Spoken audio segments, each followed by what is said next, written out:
संसार के ऊंचे स्थानों पर रही मानव बस्तियों में से एक है स्वर्ग भूमि तिब्बत, जो दक्षिण में हिमालय पर्वतमाला, पश्चिम में काराकोरम श्रृंखला और उत्तर में कुनलुन पर्वत से घिरा है।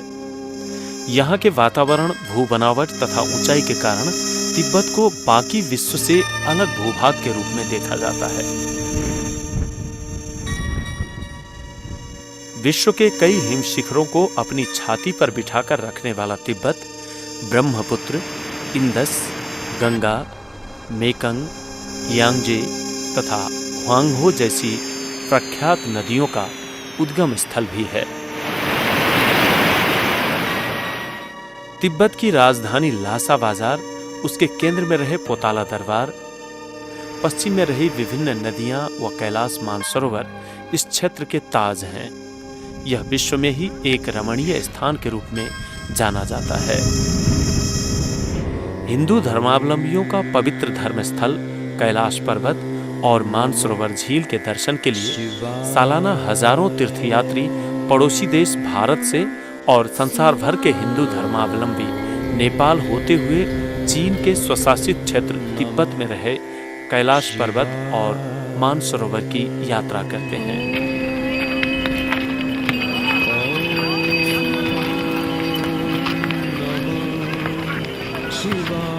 काठमांडू के ठमेल स्थित Himalayan glory travels Kailash Mansarovar यात्रा का वर्षों से व्यवस्थापन करता आया है। यह यात्रा 13 रात और 14 दिन की होती है। इस यात्रा के दौरान तीर्थयात्रियों को 3 रात काठमांडू में और 10 रात तिब्बत में रहना होता है।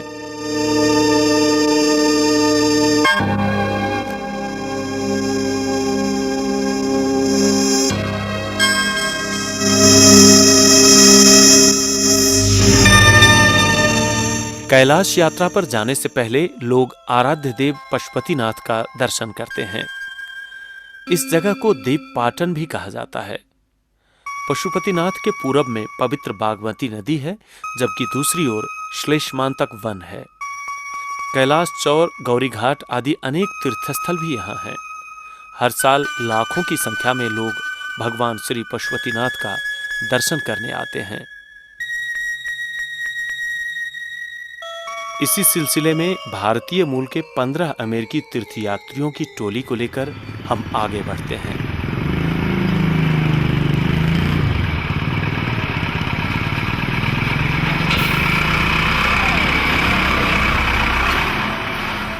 हमारी टोली काठमांडू से मानसरोवर यात्रा के लिए निकलती है।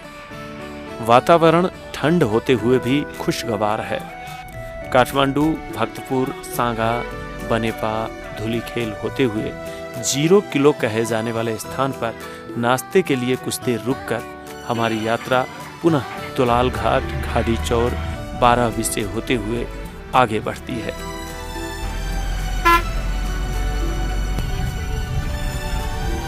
रास्ते में मनोरम झरनों एवं भोटेकोशी, सुनकोशी का जल प्रवाह तथा प्रकृति की छटाओं का भी रसास्वादन होता रहता है। इस यात्रा में हमारी company Himalayan glory travels and tours के प्रबंध निर्देशक बीके पांडे के भी साथ रहने के कारण सभी तीर्थयात्री और उत्साहित एवं रोमांचित हैं। और सुबह के 11 बजे हम नेपाल तिब्बत सीमा क्षेत्र तातोपानी पहुंच जाते हैं। तातोपानी में कुछ देर हमने होटल में विश्राम किया। हमारे साथ गए सभी तीर्थयात्रियों व नेपाली कामदारों ने भोजन किया।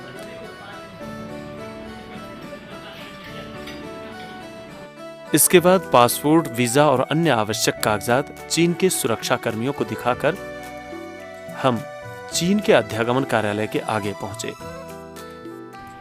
इसके बाद 5 मिनट पैदल चलकर हम जीप तक पहुंचे। सभी तीर्थयात्री जीप में बैठकर आगे बढ़ने लगे तो जांगमू बाजार का मनोरम दृश्य देखकर हमारा दिल झूम उठा। अगल बगल नयनाभिराम प्राकृतिक दृश्यों का अवलोकन करते हुए हम जांगमू बाजार पहुंचे। जांगमू बाजार को नेपाली में खासा बाजार नाम से जाना जाता है। इस बाजार में कुछ देर जीप रोककर आगे बढ़ने के क्रम में दिखने वाला यह झरना, शांत वातावरण, जंगल की हरियाली को पार करते हुए हम न्यालम शहर पहुंचे।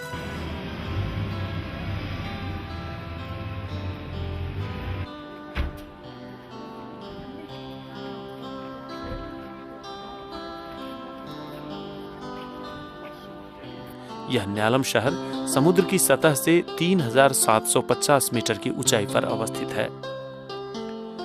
दूसरे दिन सुबह के नाश्ते के बाद ऊंचाई से होने वाली समस्या से बचने के लिए न्यालम बाजार से ऊंचाई वाली जगह पर वह पहाड़ी का रमणीय दृश्यों का अवलोकन किया जाता है।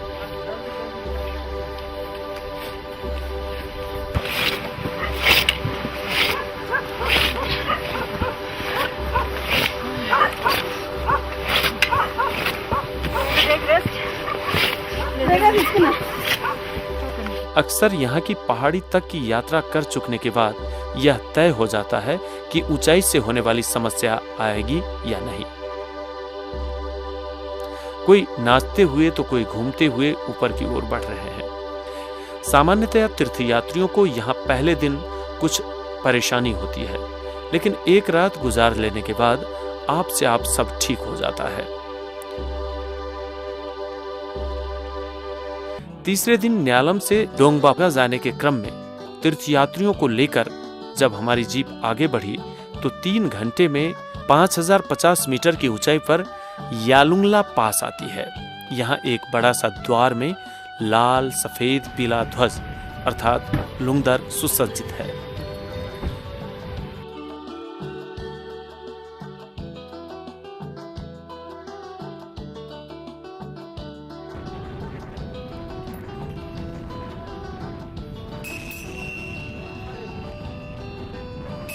यालुंगला पास का कुछ देर दृश्यावलोकन करने के बाद हमारे आज के गंतव्य स्थान पर पहुंचने से पहले पेकुचू झील आता है।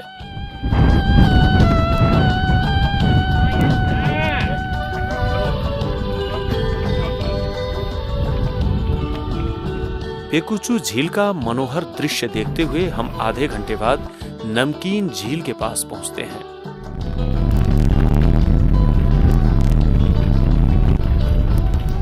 करीब 4 घंटे की यात्रा के बाद हम तिब्बती शहर शांगा बाजार के नजदीक पवित्र ब्रह्मपुत्र नदी के पास पहुंचते हैं।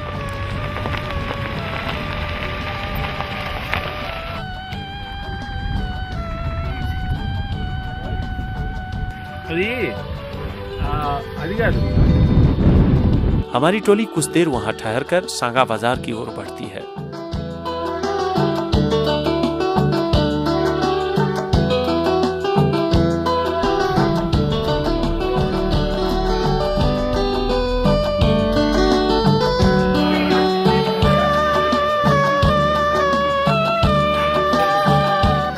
लंच के बाद वहां से हमारी यात्रा डोंगबा की ओर बढ़ती है। शाम करीब 5 बजे हम रात्रि विश्राम के लिए डोंगबा पहुंचते हैं। डोंगबा मुख्य राजमार्ग से करीब 10 किलोमीटर बाहर बसाया गया एक व्यवस्थित शहर है। यहाँ restaurant, shopping mall, police station आदि सभी कुछ है।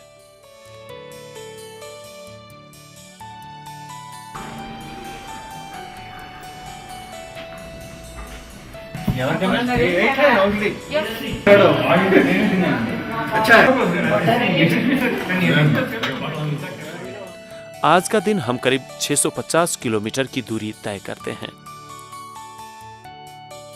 सुबह 5 बजे नित्य कर्म तथा स्नान आदि से निवृत्ति के बाद गर्म गर्म कॉफी की चुस्की लेते हुए हमारी टोली 8 बजे के करीब मानसरोवर यात्रा के लिए निकल पड़ती है। रास्ते में मरुभूमि की तरह दिखने वाले पठार, छोटी छोटी नदियों, झीलों व मानव बस्ती को पार करते हुए हमारी यात्रा आगे बढ़ती जाती है। रास्ते में दिखने वाला भेड़ का झुंड काफी मनमोहक होता है।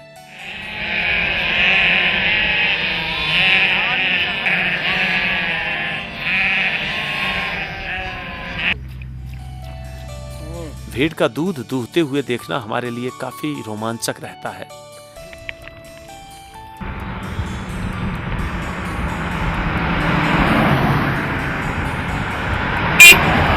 वहां करीब घंटे भर ठहरकर हम होरचू मानसरोवर की ओर बढ़ चलते हैं।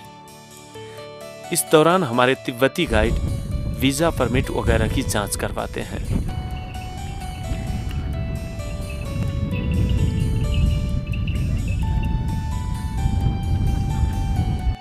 करीब 3 घंटे की ड्राइव के बाद हम मानसरोवर होरचू पहुंचते हैं। होरचू में हमारी टोली के सदस्य फोटो लेना शुरू करते हैं। वहां के स्थानीय नियम अनुसार हम अपनी जीप छोड़कर स्थानीय बस पर सवार होकर मानसरोवर के किनारे किनारे छूगुम्बा तक पहुंचते हैं। छूगुम्बा यहां ठहरने के लिए 20-25 लॉज, अतिथि गृह आदि हैं। मानसरोवर झील। मानसरोवर झील को मानस भी कहते हैं। मानस का अर्थ मस्तिष्क व चेतना होता है। इस हिसाब से मानसरोवर झील चेतना या ज्ञान की झील के रूप में भी हमारे बीच परिचित है। यह झील समुद्र सतह से 4580 मीटर की ऊंचाई पर अवस्थित है। मानसरोवर झील ने हिंदू और बौद्ध धर्मावलंबियों के बीच गहरा धार्मिक एवं आध्यात्मिक संबंध बना दिया है। मानसरोवर झील की परिक्रमा कर इसके पवित्र जल से स्नान करने पर जीवन में जाने अनजाने हुए सभी पापों के धुल जाने एवं शरीर में रहे संपूर्ण रोग व्याधियों से मुक्त होने का धार्मिक विश्वास है। साथ ही इस स्नान से सदा के लिए अपना यौवन और शक्ति कायम रखे जा सकने की भी मान्यता है। इस झील से जुड़े किंवदंतियों के अनुसार भगवान शिव और पार्वती प्रत्येक रात 2 से 4 बजे तक इस झील में स्नान करते हैं और इस स्थान पर रहने वाले सभी धर्मावलंबी शिव पार्वती का पूर्णिमा की रात को प्रत्यक्ष दर्शन कर सकते हैं। मानसरोवर झील हिंदुओं के लिए अत्यंत पवित्र स्थल है। मानसरोवर झील से उत्तर में कैलाश पर्वत, पश्चिम में राक्षस झील अवस्थित है। इस मानसरोवर झील की वृत्त 102 किलोमीटर है। इसको पैदल परिक्रमा करने के लिए 3 दिन तक लगने की बात स्थानीय वासी बताते हैं। झील के किनारे राजहंसों को तैरते हुए देखा जा सकता है। हिंदू मान्यता के अनुसार जीवन में एक बार यहाँ पहुंचना ही चाहिए।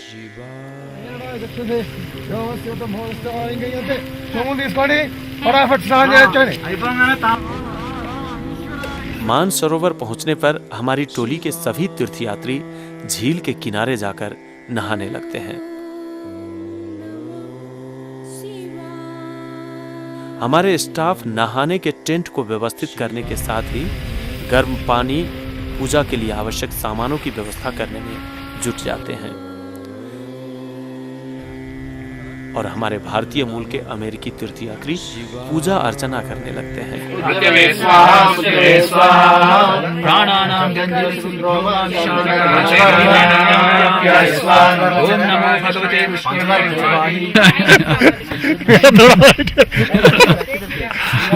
करीब 3 घंटे के इस कार्यक्रम के बाद हम पूजा तथा होम संपन्न कर छूगुम्बा में जाकर भोजन करने के बाद बढ़ जाते हैं दार्चेन शहर की ओर, जिसे कैलाश यात्रा का आधार शिविर भी कहा जाता है। करीब 45 किलोमीटर की यात्रा के बाद हम दार्चेन पहुंचते हैं। होटल में कुछ देर आराम करने के बाद हम बाजार की ओर निकलते हैं। यह छोटा सा शहर काफी खूबसूरत है। दार्चेन से आज कैलाश परिक्रमा की तैयारी हो रही है। हम सभी तीर्थयात्री जीप में बैठकर दार्चेन शहर का अवलोकन करते हुए यमद्वार की ओर बढ़ते हैं। दार्चेन से यमद्वार पहुंचने में जीप से करीब 15 मिनट का समय लगता है। इस जगह को तारबोचे भी कहा जाता है। यमद्वार पहुंचने पर जीप से उतरकर सभी तीर्थयात्री पंक्तिबद्ध होकर भगवान शिव पार्वती को प्रणाम कर रहे हैं। यह कार्य संपन्न होने के बाद यमद्वार के चारों ओर घूमने का काम शुरू होता है।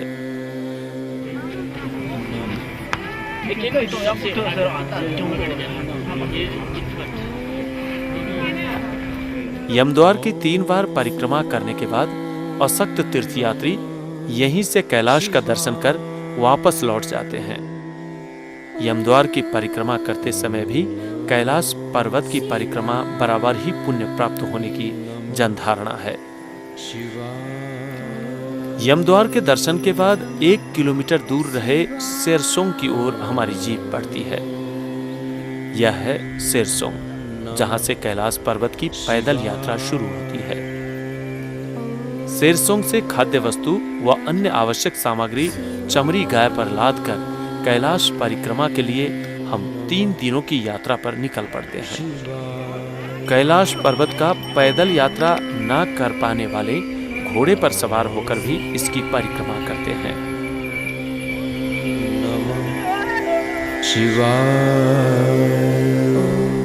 समुद्र सतह से 6,714 मीटर की ऊंचाई पर रहा कैलाश पर्वत विश्व का ही सबसे पवित्र तीर्थ स्थल माना जाता है। इतनी महिमाशाली होते हुए भी इस स्थान का भ्रमण बहुत कम ही हो पाता है। 4 विभिन्न धर्म के करोड़ों धर्मावलंबियों के बीच अत्यंत पवित्र माने जाने वाले इस स्थान पर सालाना चंद हजार धर्मानुरागी ही तीर्थ यात्रा के लिए आते हैं। हिंदू, जैन और बौद्ध धर्म की उत्पत्ति से पहले ही कैलाश पर्वत की पृथ्वी के मध्य स्थान और संसार के उत्पत्ति स्थल के रूप में पूजा की जाती थी। रामायण, महाभारत जैसे धार्मिक ग्रंथों में कैलाश पर्वत की पवित्रता एवं महिमा का वर्णन किया गया है। लेकिन इन ग्रंथों के लिखे जाने से काफी पहले से इसका महत्वपूर्ण स्थान रहता आया है। प्राचीन एशिया में कैलाश पर्वत एक अलग ही पहचान के साथ अस्तित्ववान है और इससे एक अलग व विशिष्ट सभ्यता का प्रतिबिंबन होने की बात पर विभिन्न धर्मावलंबियों व लेखकों में एक मत पाई जाती है। तिब्बत में रहे कैलाश पर्वत का विशेष वैज्ञानिक अन्वेषण नहीं हो पाया है। पश्चिम में काराकोरम से पूर्व में ब्रह्मपुत्र तक फैले समूचे हिमालय खंड से उत्तर में यह पवित्र धार्मिक पर्वत खड़ा है। शैव, हिंदू, बौद्ध, जैन और बोनपो धर्म ने कैलाश को समान रूप से सम्मान दिया है और सभी ने इसकी महत्ता की अपनी अपनी तरह से व्याख्या की है। शैव, बौद्ध दोनों के प्राचीन साहित्य में संसार के केंद्र के रूप में वर्णित सुमेरु पर्वत के ही भौगोलिक उपस्थिति के रूप में कैलाश को चिन्हित किया गया है। हिंदू धर्मावलंबियों के बीच शिव पार्वती के वास स्थान के रूप में सम्मानित कैलाश को बौद्ध धर्मावलंबी कांग रिम्पोचे के नाम से श्रद्धा करते हैं। कैलाश और मानसरोवर को बौद्ध धर्मावलंबी बड़ा ही प्राकृतिक मंडला मानते हैं। जैन धर्मावलंबी इस एकांत शिखर को स्पाडा कहते हैं। जैन धर्म के संस्थापक ऋषभदेव ने यहाँ आध्यात्मिक मुक्ति प्राप्त की थी। कैलाश पवित्रता का प्रतीक कैसे बना, इस संबंध में अभी तक प्राप्त तर्क इस तरह हैं। यह पर्वत सबसे एकांत में है, इसकी परिक्रमा की जा सकती है और इस क्षेत्र में चारों दिशा से एशिया की 4 बड़ी नदियां यारलंग जांगबो अर्थात ब्रह्मपुत्र, सतलज, इंदस और कर्णाली उत्पन्न हुई है। कैलाश को संसार का केंद्र मानकर पुराण काल से ही बौद्ध धर्मियों ने मंडला चित्र को विख्यात बनाया है। कैलाश परिक्रमा करने का मार्ग करीब 53 किलोमीटर लंबा है। रास्ते में 5,636 मीटर का सबसे ऊंचा डोलमाला व डोरमाला पास पार करना पड़ता है। तीर्थयात्रियों के लिए जून से सितंबर तक का समय सबसे उपयुक्त माना जाता है। नेपाल के रास्ते से इस पर्वत का हजारों तीर्थयात्री यात्रा करते हैं। नेपाल की ओर से आने वाले तीर्थयात्री परापूर्व काल से ही हुमला तथा दार्चुला के रास्ते से इधर आया करते थे। आजकल काठमांडू, नेपालगंज, सिमकोट, हुमला होते हुए हेलीकॉप्टर से तथा काठमांडू तातोपानी होते हुए मोटर से यात्रा किया करते हैं। ठंड के मौसम में बर्फ से ढके रहने के कारण यात्रीगण वर्षा तथा शरद ऋतु में यह यात्रा करते हैं। धार्मिक विश्वास के अनुसार एक बार कैलाश परिक्रमा करने वालों के वे सभी पाप धुल जाते हैं जो उसने जाने अनजाने किया हो। मान्यता यह भी है कि जिसने पवित्र कैलाश पर्वत की 108 बार परिक्रमा कर ली, वह सीधे निर्वाण अर्थात बुद्ध का बोधिसत्व प्राप्त कर लेता है। एक बार जो नंदी परिक्रमा करता है, उसे 13 बार कैलाश परिक्रमा बराबर का फल प्राप्त होता है। यमद्वार से करीब 4-5 घंटे की यात्रा के बाद हम देरापुक पहुंचे।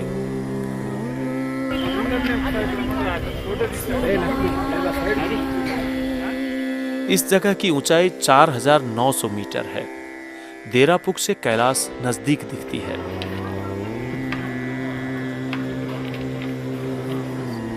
आज डोरमाला पास करने का दिन है।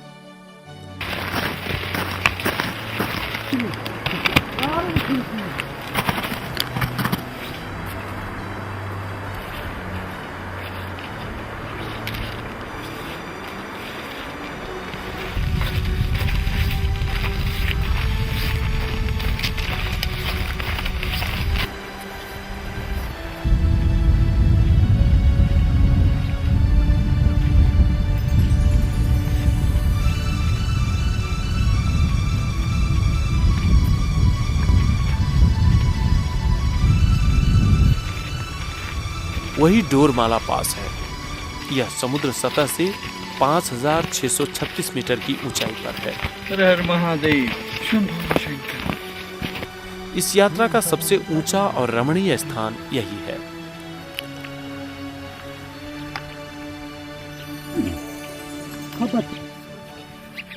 डोरमाला से 10 मिनट नीचे की ओर चलने के बाद गौरी कुंड दिखता है।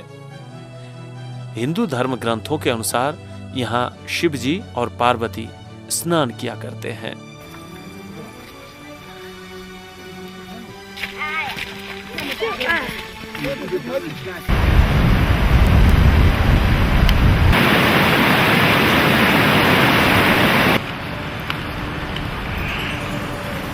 यह जगह जुथुलपोक गुम्बा है और आज एक रात यहाँ गुजारकर हम कल दार्चेन होते हुए मानसरोवर के बगल से होकर चिउगोम्बा पहुंचेंगे। दूसरे दिन सुबह के नाश्ते के बाद 3 घंटे की पैदल यात्रा के बाद चोंगदो पहुंचते हैं। चोंगदो से आधे घंटे की जीप यात्रा के बाद हम दार्चेन पहुंचते हैं और इस तरह हमारी 3 दिनों की कैलाश परिक्रमा संपन्न होती है।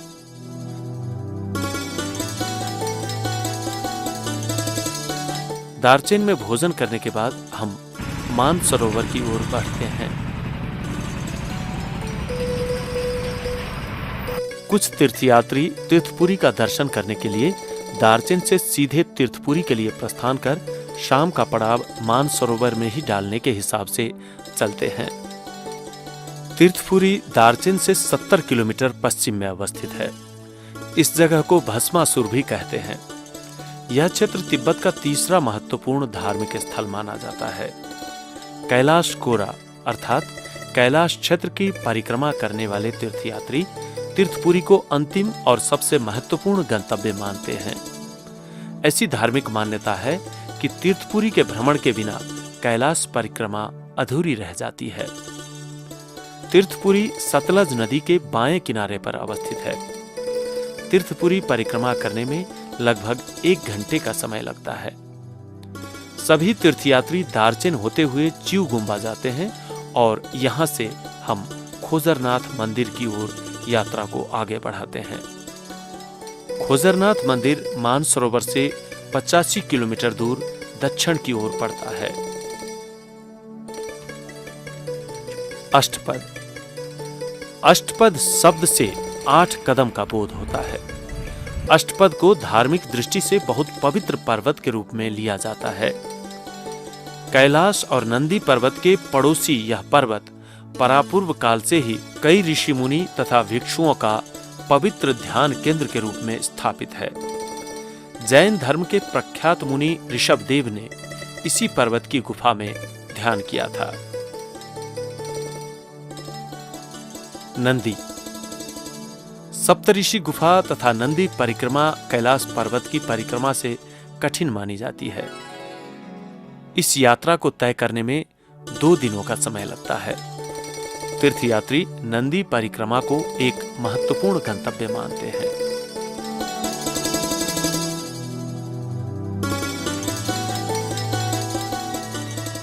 राक्षस झील। राक्षस झील के अंधकारमय पानी के नीचे मांसाहारी राक्षसों के छिपकर बैठे होने की धार्मिक मान्यता के अनुसार इस झील का नाम राक्षस झील पड़ा है। अंधकार और विनाशक शक्ति का प्रतीक माने जाने वाले इस झील से धर्मानुरागियों के दूर ही रहने की मान्यता है। धार्मिक किंवदंतियों के अनुसार इस झील का पानी विषाक्त एवं प्राणघातक है।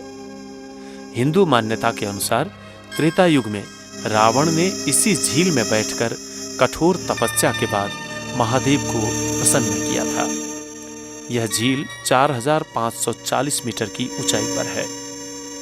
मानसरोवर के पवित्र पानी इस झील के पानी के विष को समाप्त करने के उद्देश्य से मानसरोवर और राक्षस झील के बीच एक सुरंग के जरिए मानसरोवर का पवित्र जल राक्षस झील में मिलाया गया है। इसी सुरंग से एक सुनहरी मछली भी राक्षस झील में भेजी गई। जब वह मछली राक्षस झील में जीवित ही पाई गई तो लोगों की इस झील के प्रति रही नकारात्मक मानसिकता में परिवर्तन आई और लोग इस झील के नजदीक जाने भी लगे। लेकिन अभी भी स्थानीय वासी तथा धर्मानुरागी इस झील का पानी पीने से परहेज करते हैं। हमारी टोली दार्जिलिंग में ही रह जाती है। दूसरे दिन हम मानसरोवर से सांगा तक 6 घंटे की यात्रा तय करते हैं। उस रात हम सांगा में ठहरते हैं।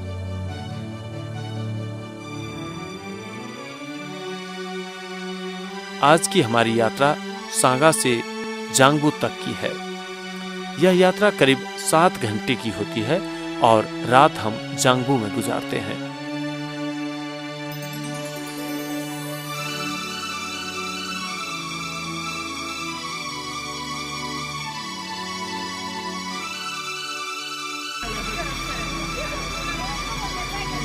करीब 5 घंटे की यात्रा के बाद काठमांडू पहुंचकर हम रात्रि विश्राम के लिए होटल पहुंचते हैं। कुछ तीर्थयात्री कैलाश यात्रा के बाद मनकामना तथा मुक्तिनाथ की यात्रा करते हैं, जबकि ज्यादातर तीर्थयात्री अपने अपने घर लौट जाते हैं।